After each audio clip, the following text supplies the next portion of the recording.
c'est que je constatais que dans la formation de base universitaire, il y avait un manque pour ce qui est des sciences. Donc, dans ma formation, je trouvais qu'il y avait un manque.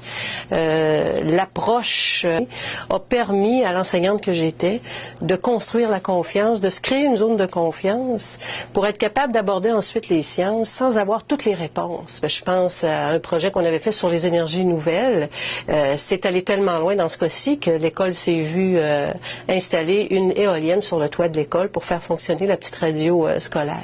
Donc aujourd'hui, quand les enfants voient cette éolienne-là, ils savent que l'école a fait des choix durables par rapport aux énergies. Qu'est-ce que ça m'a apporté comme enseignante, c'est de mieux comprendre la démarche scientifique, parce que on l'a vécu dans les formations, on la vit avec nos élèves, donc ça m'a permis de bien la comprendre puis de l'appliquer avec les enfants. Ça l'a totalement changé ma façon d'enseigner. C'est quelque chose, je ne reviendrai pas en arrière parce que ça m'apporte beaucoup. C'est du matériel qui est facile à se procurer, qui est facile d'accès. C'est facile aussi à animer parce que les enfants embarquent, sont motivés, donc c'est toujours agréable. Puis c'est facile aussi à évaluer parce qu'on a un carnet de traces, donc on peut garder des traces de ce que les enfants font. Et quand on arrive à évaluer, on a juste à remplir, on a des grilles à remplir selon les différentes compétences en sciences et technologies. Et c'est beaucoup plus facile et concret que quand on utilisait des méthodes, des manuels plus traditionnels. Moi, c'est certain que j'ai toujours aimé les sciences, mais je dirais que grâce à ce matériel-là, il se crée vraiment un engouement pour les sciences dans la classe. Puis autant, là, c'est vraiment, on partage cette passion-là avec les élèves. Ben moi, je partage cette passion-là avec les élèves et les élèves me le redonnent aussi. C'est vraiment là dans les deux sens, là.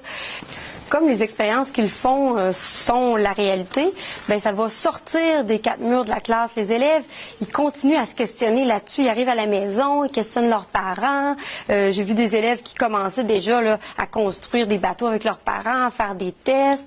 Ensuite, ben ils vont ramener ça à l'école pour en parler aux autres, nous partager les découvertes qu'ils ont faites durant la fin de semaine, ou ils vont apporter des livres sur le sujet. On voit que les élèves là sont vraiment engagés, là. Donc, ils s'en rappellent, ils viennent m'en parler là, plusieurs années plus tard.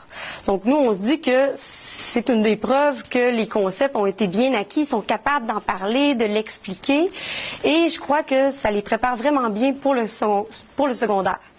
Non seulement il y a ces concepts-là qui ont bien acquis, mais ils ont aussi développé une attitude de chercheur.